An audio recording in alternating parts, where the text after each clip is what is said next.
ಓಂ ತ್ರಯಂಬಕಂ ಯಜಾಮಹೇ ಸುಗಂಧಿಂ ಪುಷ್ಟಿವರ್ಧನಂ ಊರ್ವಾರುಕಮಿಹ ಬಂಧನಾನ್ ಮೃತ್ಯೋರ್ಮೋಕ್ಷೀಯಮಾಮೃತಾತ್. ಓಂ ನಮಃ ಶಿವಾಯ ನಮಃ. ನಮಸ್ಕಾರ ವೀಕ್ಷಕರೇ, ಕುಂಭರಾಶಿಯವರಿಗೆ ಜುಲೈ 12ರಿಂದ 18ರವರೆಗೆ ವಾರ ಭವಿಷ್ಯ ಹೇಗಿದೆ ಅಂತ ನೋಡೋಣ.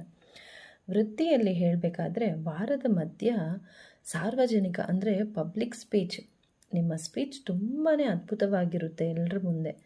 ನಿಮ್ಮ ಯೋಜನೆಗಳಿಗೆ ಈ ವಾರ ತುಂಬ ಸಹಾಯವಾಗುತ್ತೆ. ಕೆಲಸದಲ್ಲಿ ನಿರಂತರವಾಗಿ ಹಾರ್ಡ್ ವರ್ಕ್ ಇದ್ದೇ ಇರುತ್ತೆ. ಲಕ್ನ ನಂಬ್ಕೊಂಡು ಕೂತ್ಕೋಬೇಡಿ. ಏನೇ ಇದ್ದರೂ ನಿಮ್ಮ ಎಫರ್ಟಿಂದ ಮಾತ್ರ ನಿಮ್ಮ ಗೆಲುವು ಸಾಧ್ಯ. ಬಿಸ್ನೆಸ್ನಲ್ಲಿ ಹೇಳಬೇಕಾದ್ರೆ ನಿಮ್ಮ ವ್ಯಾಪಾರವನ್ನು ವೃದ್ಧಿ ಮಾಡಲು ನಿಮಗೆ ಹೊಸ ಪ್ರಸ್ತಾಪಗಳು ಬರಬಹುದು. ಆದರೆ ನೀವು ಸಡನ್ನಾಗಿ ಒಪ್ಕೊಳ್ಳೋದನ್ನು ನೀವು ತಪ್ಪಿಸಬೇಕು. ಅದರ ಬಗ್ಗೆ ಪೂರ್ತಿಯಾಗಿ ತಿಳಿದುಕೊಂಡು ಆಮೇಲೆ ನೀವು ನಿಮ್ಮ ನಿರ್ಧಾರವನ್ನು ಹೇಳೋದು ಉತ್ತಮ. ಆತುರದ ನಿರ್ಧಾರ ಬೇಡ.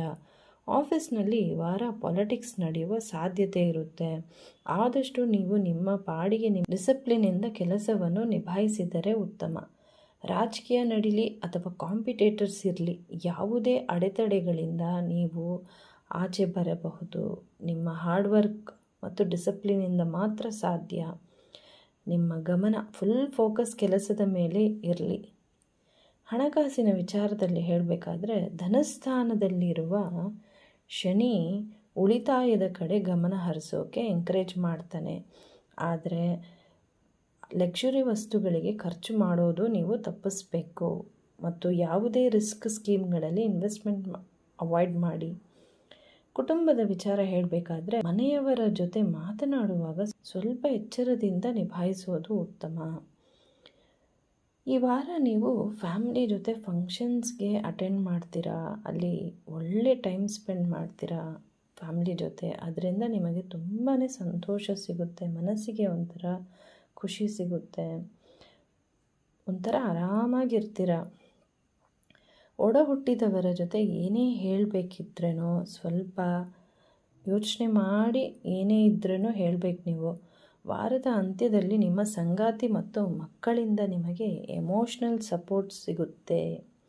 ಆರೋಗ್ಯದ ವಿಚಾರ ಹೇಳಬೇಕಾದ್ರೆ ಫಂಕ್ಷನ್ಸ್ಗೆಲ್ಲ ಹೋಗ್ತೀರಾ, ಏನಾದರೂ ಹೆವಿ ಫುಡ್ಡು ತಿಂದ್ಬಿಡ್ತೀರಾ. ಅದರಿಂದ ಹೊಟ್ಟೆಗೆ ಸಂಬಂಧಿಸಿದ ಸಮಸ್ಯೆಗಳಾಗಬಹುದು.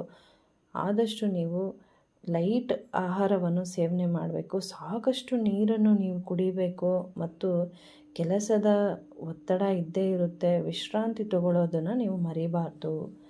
ಪರಿಹಾರ ಬಂದು ಶನಿ ಮಂತ್ರವನ್ನು ಹೇಳ್ಕೊಳ್ಳಿ ಮತ್ತು ಬಡವರಿಗೆ ದಾನ ಮಾಡಿ. ಪ್ರತಿದಿನ ಧ್ಯಾನವನ್ನು ಮಾಡ್ಕೊಳ್ಳಿ. ಧನ್ಯವಾದಗಳು.